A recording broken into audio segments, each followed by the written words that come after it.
Automatic transmission fluid is circulated by a pump. Two common pumps are the gear and the vane type. Gear pumps deliver the same amount of fluid with each turn. Because of this, they're also called constant displacement pumps. The amount of fluid delivered to the transmission is determined by pump speed.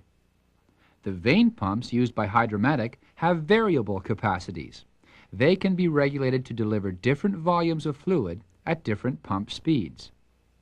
Both gear and vane pumps operate by a partial vacuum. Fluid is pushed into the pump by atmospheric pressure. As a pump turns, a low pressure is created in this, the intake area. Atmospheric pressure acting on the fluid in the sump pushes the fluid through a strainer and into the pump to fill the low pressure area. Then, as the fluid is moved by the pump, it's pressurized and forced through an outlet into the transmission's hydraulic, cooling, and lubrication circuits. You can see from the design of a gear pump that its volume is constant. The positions of the gears never change. To obtain variable output from a vane pump, a slide and priming spring are used. The slide surrounds the pump rotor and vanes, and when it's moved, it changes the intake volume of the pump.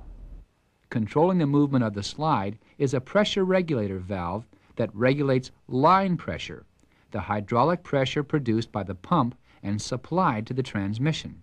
The pressure regulator valve interacts with a vane pump in this way. As line pressure from the pump increases, it reaches a point at which it forces the pressure regulator valve open. When the valve opens, some fluid flows through the valve and into a passage that leads to this cavity, opposite the slide. The pressure of this fluid forces the slide against the priming spring and creates a smaller intake area.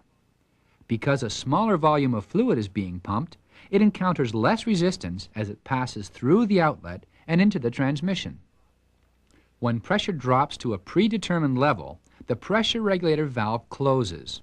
Fluid no longer acts against the slide, and the priming spring forces the slide back to its original position. A larger intake area is again created, and a greater volume of fluid is again drawn into the pump. As you can imagine, this cycle is repeated constantly as line pressure and the hydraulic needs of the unit change.